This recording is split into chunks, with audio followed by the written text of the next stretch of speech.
بلوچستان کے ضلع دھکی میں سیکیورٹی فورسز کا انٹیلیجنس بیسڈ آپریشن، فائرنگ کے تبادلے میں 2 بھارتی سپانسرڈ دہشت گرد ہلاک، 2 گرفتار۔ ISPR کے مطابق دہشت گردوں سے اسلحہ، گولہ بارود اور دھماکہ خیز مواد برآمد۔ علاقے میں ممکنہ دہشت گردوں کے خاتمے کے لیے کلیئرنس آپریشن جاری۔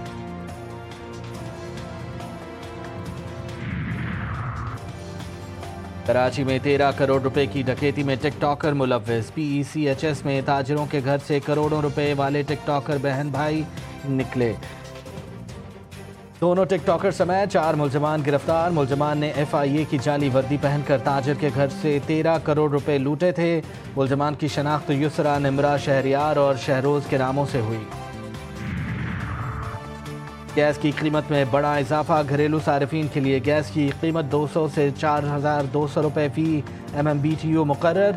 پروٹیکٹڈ گھریلو صارفین کے لیے گیس کے نرخ 200 سے 350 روپے فی MMBTU مقرر کیے گئے۔ گیس کی قیمت میں اضافے کا نوٹیفیکیشن جاری، نئے نرخوں کا اطلاق 1 جولائی سے ہوگا۔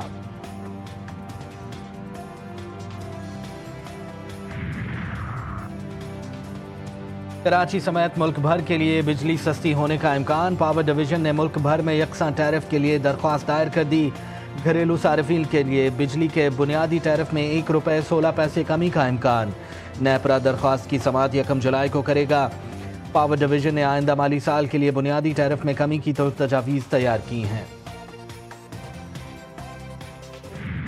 ایران نے بین الاقوامی ایٹمی توانائی ایجنسی کے ساتھ تعاون معطل کرنے کا قانون نافذ کر دیا۔ وزیر خارجہ عباس عراقچی نے ایجنسی کے نیوکلیئر تنصیبات کے معائنے کے مطالبات کو بدنیتی پر مبنی اور خود مختاری پر حملہ قرار دے دیا۔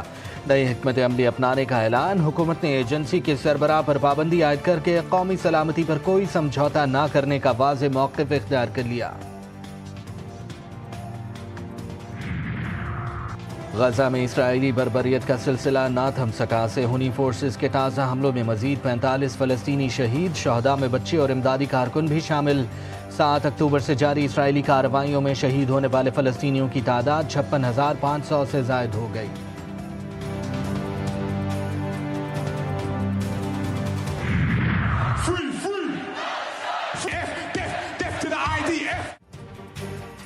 برطانیہ میں بھی فلسطین کے حق میں نعرے، سب سے بڑے میوزک ایونٹ گلاسٹنبری فیسٹیول میں فلسطین کے حق میں نعرے لگائے گئے۔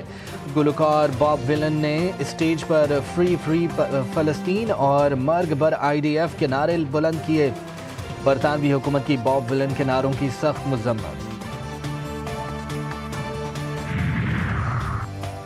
فیلڈ مارشل عاصم منیر کا ایرانی فوجی سربراہ میجر جنرل عبد الرحمان موسوی سے ٹیلی فونک رابطہ، ایرانی آرمی چیف کا ایران کی حمایت پر اظہار تشکر۔ مسلط کردہ جنگ میں امریکہ نے صہیونی حکومت کی مدد کرنے میں کوئی کسر نہیں چھوڑی۔ جنگ کی ابتدا میں اعلیٰ عسکری قیادت کی شہادت کے باوجود دشمن کو ایسا منہ توڑ جواب دیا کہ وہ جنگ بندی پر مجبور ہو گیا۔ ایرانی آرمی چیف کی فیلڈ مارشل سے گفتگو۔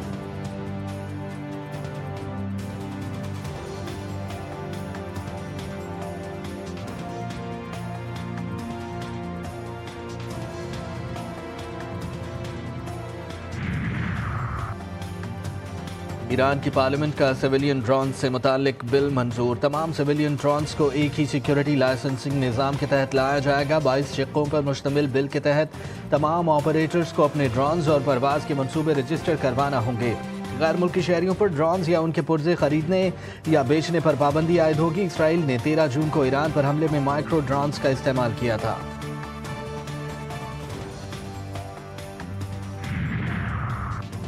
ایران اب ایٹمی ہتھیار بنانے کی کوشش نہیں کرے گا، ایران کو یورینیم افزودہ کرنے کی اجازت نہیں دیں گے۔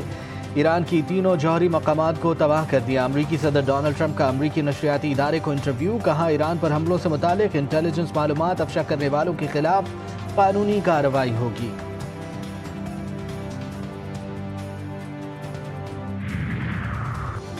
ایران کی جوہری تنصیبات مکمل تباہ نہیں ہوئیں، تہران چند ماہ میں دوبارہ یورینیم افزودہ کر سکتا ہے۔ IAEA سربراہ رافیل گروسی کہتے ہیں کہ کوئی یہ دعویٰ نہیں کر سکتا کہ سب کچھ ختم ہو چکا اور وہاں کچھ بھی نہیں بچا۔ فورڈو، نتنز اور اصفہان میں واقع جوہری تنصیبات پر حملوں سے ایران کی یورینیم افزودگی کی صلاحیت کو معقول نقصان پہنچایا۔